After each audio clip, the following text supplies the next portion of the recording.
Good afternoon, students. This is Arindam Bag here, and today our topic is Mulk Raj Anand.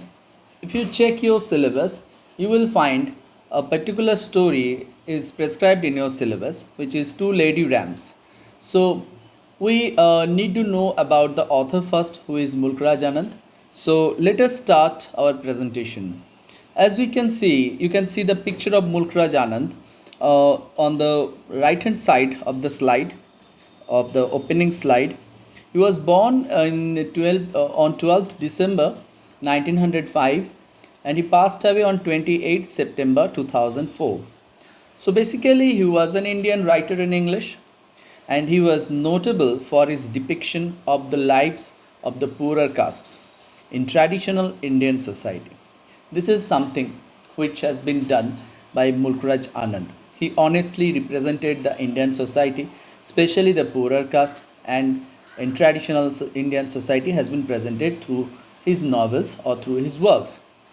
He is one of the pioneers of Anglo-Indian fiction, and his companion were there are four important people we have here.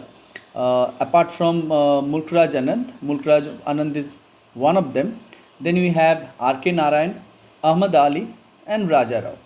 And he was one of the first India based writers in English to gain an international readership.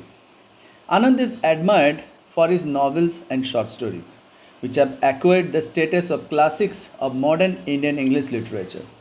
They are noted for their perceptive insight into the lives of the oppressed and for their analysis of impoverishment, exploitation, and misfortune.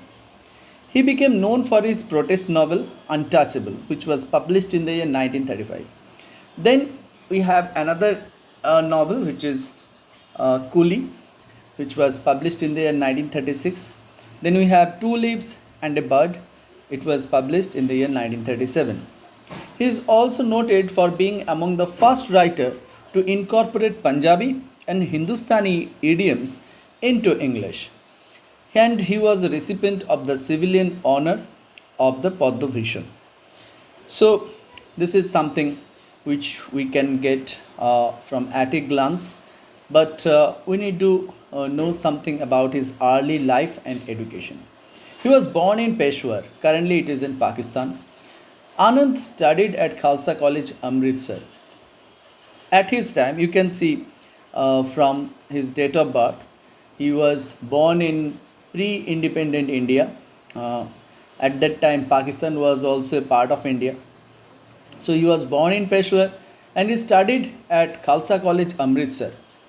He completed his graduation with honors in 1924 and then moved to England. He was working in a restaurant to support himself. He attended University College London and as an undergraduate and later studied at Cambridge University. He earned a PhD in philosophy in 1929 with a dissertation on Bertrand Russell and the English empiricists. During this time, he forged friendships with members of the Bloomsbury Group.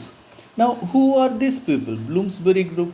You might heard these names earlier, or these names, particular this group is very famous. So, Bloomsbury Group was a group of associated English writers, intellectuals, philosophers, and artists in the first half of the 20th century. The names included in that group includes Virginia Woolf, John Maynard Keynes, E.M. Foster, Lytton Strachey. These are some very prominent names in the Bloomsbury Group. So he was very close to that Bloomsbury Group. He also spent some time in Geneva and there he lectured at the Leagues of Nations International Committee on Intellectual Cooperation. Later on, he married English actress and communist Kathleen Van Gelder in 1938 and they had a daughter Sushila and they divorced in the year 1948. So let us have a glance in his career. What he has created or what important achievements he had made. Mulk Raj Anand's literary career was launched by a family tragedy. arising from the rigidity of India's caste system. Sad enough, still this caste system exists in our society. Yeah, the intensity of that or the acceptance of that is a bit low, but still it exists in certain states prominently. In our state, in West Bengal, caste system exists, but not like that. But in some of the Indian state, it is very much prominent, and people fight over it. His first prose essay was a response to the suicide of an aunt excommunicated by her family for sharing a meal with a Muslim woman. So, apart from caste system, India has so many religions within her territory, and apart from Hindu population, we have Muslim population also. A significant number of Muslim presence can be seen in the demography, but still there are some issues which is unresolved, or there is some sort of distrust or something which we say. Most of the people in India, we are secular or we believe in secular ideology, but there are still some extremity in both of the side, and things happens. Okay, we cannot just close our eyes and we cannot say nah, nothing happens. It happens. There is a difference. His first novel, Untouchable, it was published in 1935, is a chilling expose of the lives of India's untouchable caste. Yeah, sad enough. Uh, yes, there are certain things on which India can take pride, but there are certain things in India on which, or rather, about those things we are ashamed of. And untouchability is one of them, and religious hatred is also one of them. These things are creating tensions within the Indian demography. The novel follows a single day in the life of Bakha. It is a story of a toilet cleaner. Back in those days, the modern toilet was not there.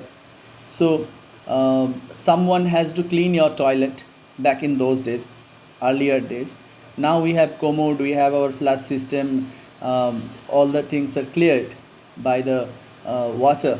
But here it was not possible. Back in those days, the system was not like that. People like Baka used to clean the toilet, who accidentally bumps into a member of a higher caste, and it triggers a series of humiliation. Baka searches for a self to the tragedy of the destiny into which he was born. Talking with a Christian missionary, listening to a speech about untouchability by Mahatma Gandhi, and a subsequent conversation between two educated Indians. But by the end of the book, Anand suggests that it is technology in the form of the newly introduced flush toilet, the thing I was talking about, that may be his savior by eliminating the needs of a caste of toilet cleaners. Then we have the story of Untouchable, which captures the vernacular inventiveness of the Punjabi and Hindi idiom in English. It was widely acclaimed, and it won Anand his reputation as India's Charles Dickens. You know, Charles Dickens is a very famous novelist in the Victorian era. He belongs to England. The novel's introduction was written by his friend E.M. Foster, a very well known name in the literary circle, whom he met while working on T.S. Eliot's magazine Criterion. Foster's writes, avoiding rhetoric and circumlocution, it has gone straight to the heart of its subject and purified it.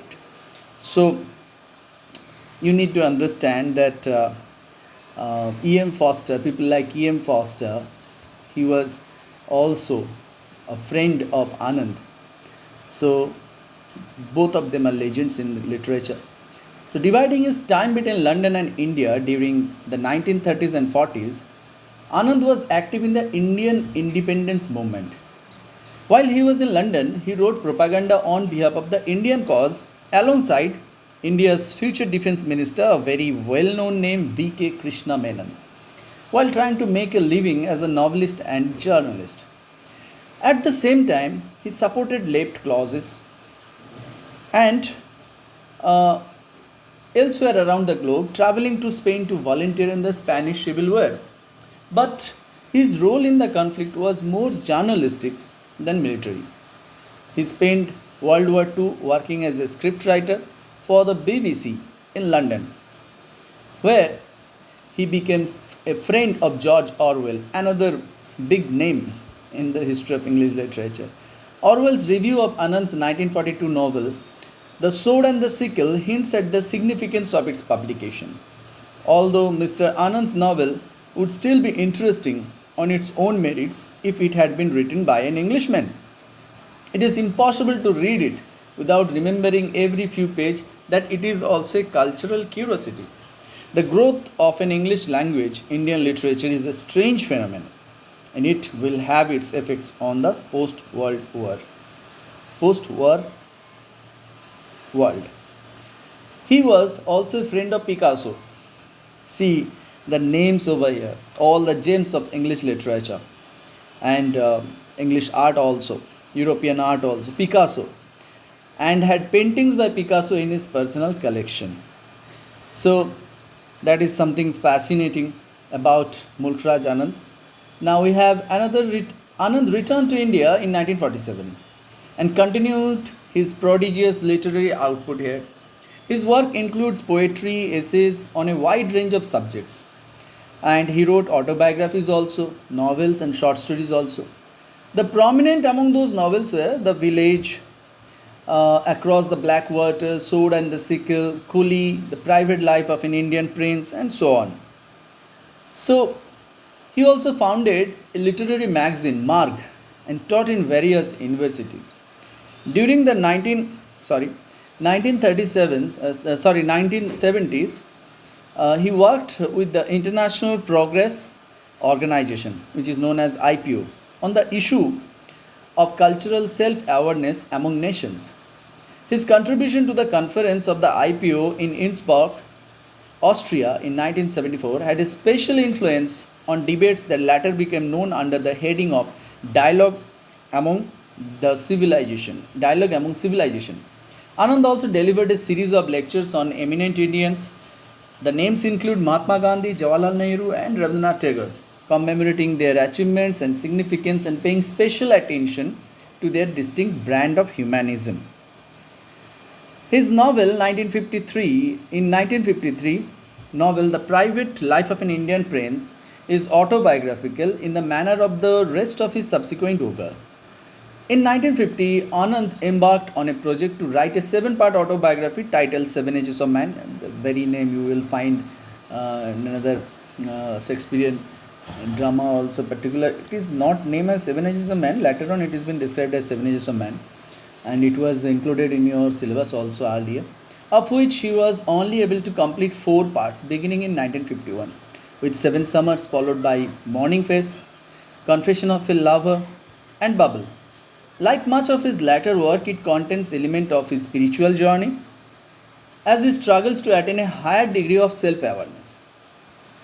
Okay, that's all about his career. Let's focus on his political orientation. Why it is important? Political orientation. He followed a certain code of life in his and he followed a certain political orientation also. Anand was a lifelong socialist. His novels attack various aspects of Indian social structure as well as the legacy of British rule in India. He has seen the things firsthand. He observed it very carefully. The things which are not good, it has been criticized by him, especially the social structure. They are considered important social statements as well as literary artifacts. Anand himself was steadfast in his belief that politics and literature remained inextricable from one another. He was a founding member of the Progressive Writers Association, and also he helped drafting the manifesto of the association. Now we have a list of works here. The list starts with Untouchable, Coolie, Two Leaves and a Bird, The Village, Across the Black Water, Sword and the Sickle, and so on, and it ends with The Death of a Hero. The short story collection, it is also huge, The Lost Child and Other Stories, Barber's Trade Union, Other Stories, and it ends in More Indian Fairy Tales. He received some awards also, recognitions also. The notable awards he received, they are International Peace Prize, it was in the year 1953. He received Padma Bhushan in 1968 and Sahitya Academy Award in 1971. So these are the some preliminary information or idea about Mulk Raj Anand. I collected all this information from wikipedia.org. You can also visit here and take a look. You can look on other information also. Thank you for watching this video. Please like, share and subscribe my channel and help my channel to grow. Thank you again.